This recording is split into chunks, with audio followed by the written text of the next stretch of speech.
Want to get into healthy eating but not quite sure where to start? You have come to the right place. Now, healthy eating can often be quite confusing, especially when you're just beginning. So I thought I'd break down the basics and kind of talk about where to start. Now, I think it's really important to know that not everyone has often eaten very well throughout their whole lives, and most people do start from zero, but sometimes people have been eating well for years and years and years and can be talking a lot of nonsense that doesn't make sense to a lot of people. So I thought I'd just break it down into some really simple steps to start eating a little bit better for your body.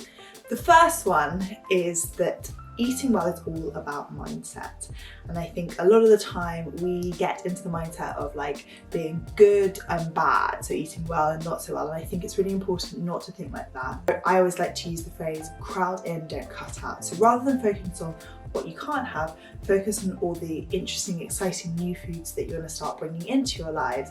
Because I think when you focus on the things that you can't have, you often crave them more and want them more.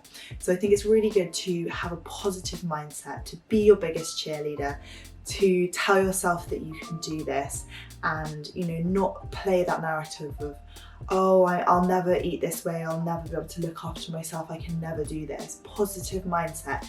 I can eat well every day. I'm gonna try out these new vegetables. I'm gonna try out these new recipes. I'm gonna look after myself. I'm healthy. I think this is such a core thing that we need to get to right at the beginning, is your mindset towards it. My second tip is to think about balancing your plate. Now, this doesn't work for every single meal, I understand, but lunch and dinner, I feel like it's definitely applicable too.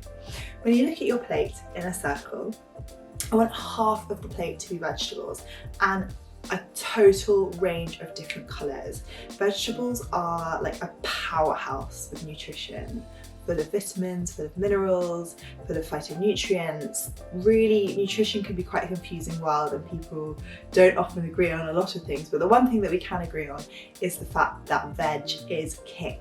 So try and make sure your plate is half vegetables. These are going to fill you up. They've got lots of fibre in them, but they're also reasonably low calorie. So the rest of your plate, I would try and do like a quarter of it good quality protein. Now this protein source might come from an animal protein source such as fish, eggs, meat, or it might come from a vegan vegetarian source like chickpeas, lentils, tofu.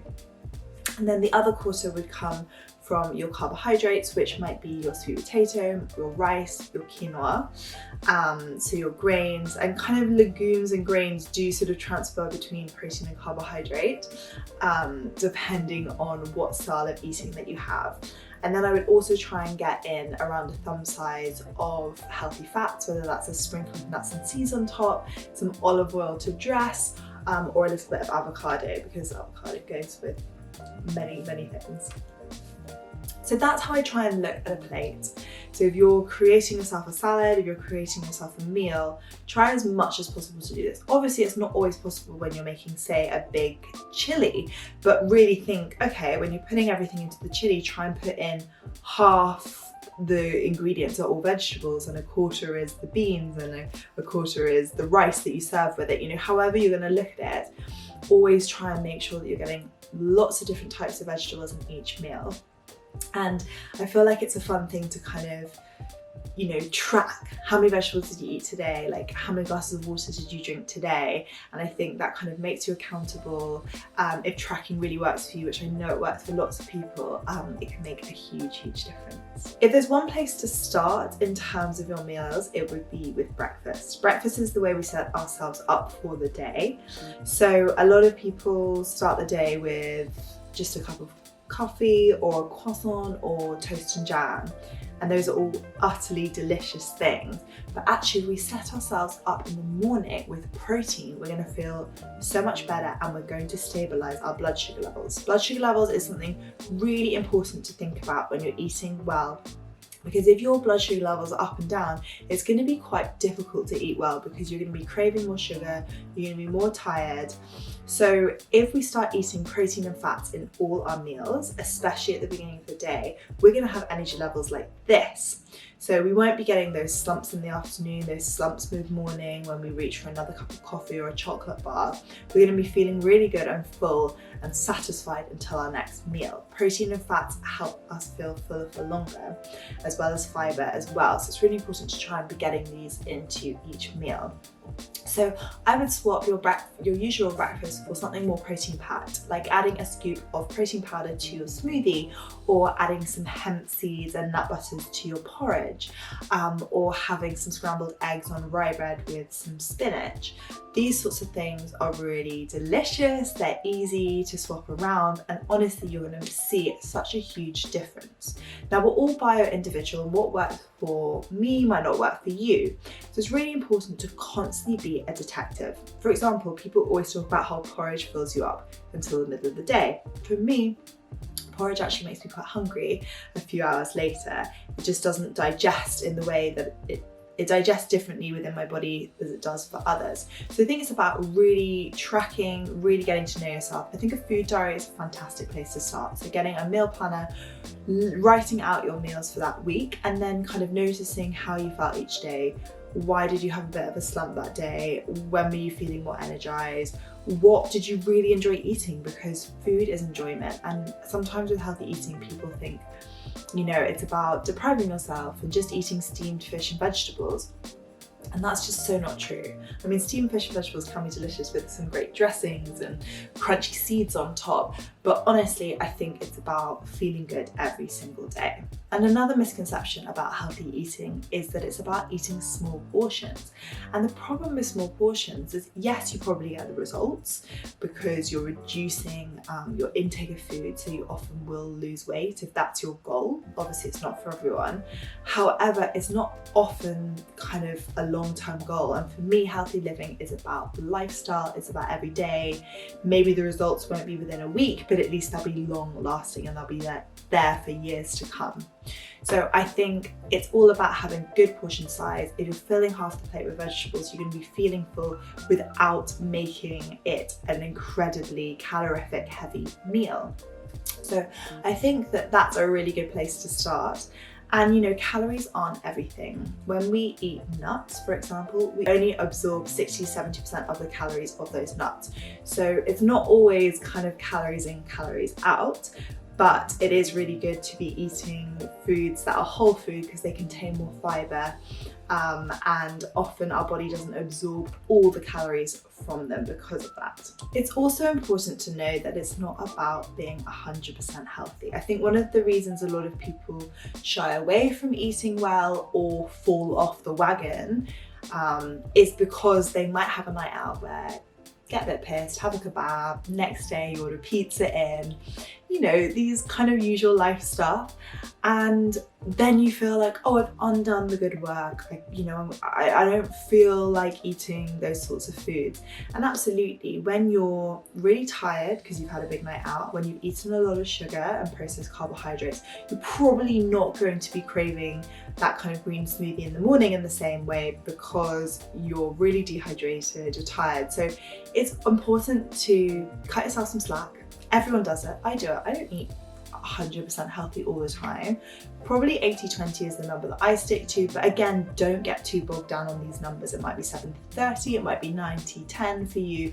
Basically, the idea is that there are moments during the week or small moments every day where you're not eating kind of so-called super healthy food. And it's a hard time to say because actually all food is good for us. If you're eating that wonderful piece of chocolate cake and you're really enjoying it and you're enjoying every moment, then it's soul food, it's relieving stress, it's giving you enjoyment. You might be doing it in a social setting and that's wonderful for you. That's going to be much better for you than kind of getting stressed about, you know, not knowing what to eat, and that stress is probably counteracting the goodness of what you're doing. So it's important to have our soul food. It's important to cut ourselves some slack. We can't eat you know, quote unquote perfect all the time, and there's no such thing as a perfect diet. You know, yes, let's try and get those veggies in, let's get variety into our diet, you know, not just variety in vegetables, but also variety in all types of plant species. So mix up the different grains you're using, mix up the different nuts and seeds you're using, mix up the different spices that you're using. You know, constantly our gut loves lots of different varieties of food. So we're going to try and get out of our vegetable rut, and I think it's really good to say pick 2 new recipes per week. Try them out, you know, do you enjoy them? Of course we end up cooking similar things, but having say 2 new recipes per week, that's an easy target to hit. You know, it's not going to kind of set you up for fail. You'll be trying new things, it's exciting, but also your gut is going to get this diversity from these different plant species that you'll be cooking with. I think sticking to a healthy eating plan is really helpful when you have good cupboards. So have a look in your kitchen and make sure that you've got lots and lots of different spices. I think sometimes people think healthy food is boring, but it's because you're not flavoring it well. So get lots of different dried spices, but also things like tamari, miso, pesto, harissa. These are great condiments that you can have in the fridge that go onto lots of different dishes and just bring them to life. I think also having lots of cans of chickpeas and butter beans are really, really good things to have in the cupboard. And as much as possible, try and stock your cupboard with healthy snacks, because sometimes we do need a snack during the day when we're feeling a bit tired and we need that pick-me-up. And if you say got fruit to snack on or nuts to snack on instead of say lots and lots of chocolates and cakes and sweets and things like that that are in your cupboard, you're going to be more likely to choose the healthier option. So what I try and do is have my indulgences out. So I love croissants, so I'll go to the, you know, really nice patisserie to get my croissant in the morning on a weekend, and I really enjoy it. But instead of having say a 6-pack of croissants in the house, because I know that I'll eat all the 6 croissants in one day, because that is me. I just know myself I'm not disciplined enough to say no, because I really enjoy them. So I feel like figure out, you might be really disciplined and you might have say a biscuit drawer and you're like, I know I can have one and walk away. But if you're like me and one turns into all of them, then maybe you should think of those indulgences and those kind of really delicious sweet foods as something you have out. You go there, you enjoy it, rather than having them in the house and you're constantly eating them all the time. So really, as you can see, it's about understanding yourself. It's about knowing what works for you, and figuring out a plan that suits you. You know, it's got to be enjoyable, it's got to be feasible, it's got to be accessible, and we can't eat from scratch every single night of the week. And there are fantastic places now that do kind of frozen ready meals, and you know, I love Farm Drop. It's amazing. They've got delicious kind of fish curries that they make that you can reheat, and I love Deliciously Ella's frozen meal range as well. It's fantastic. So I love having those things in the fridge and the freezer for those nights when, you know, I just can't be bothered to cook. But I do think that on the whole, if we're cooking from scratch, we know what's going in our food, we can make it super nutrient dense and delicious, and then we'll make healthy eating a total breeze. Thank you so much for watching this video. I hope it was informative and really inspired you to begin or continue on your healthy eating journey. I think for me, the way I eat has really changed my life in terms of having greater energy levels, better skin. My hair has grown definitely since really looking after my nutrition. I have a clearer thought process, and I feel like it's just impacted my life so much that I am hoping that it will impact yours in the same way. Thank you so much for watching this video. Give it a big thumbs up, hit the subscribe button, and I'll see you in my next video. Bye bye.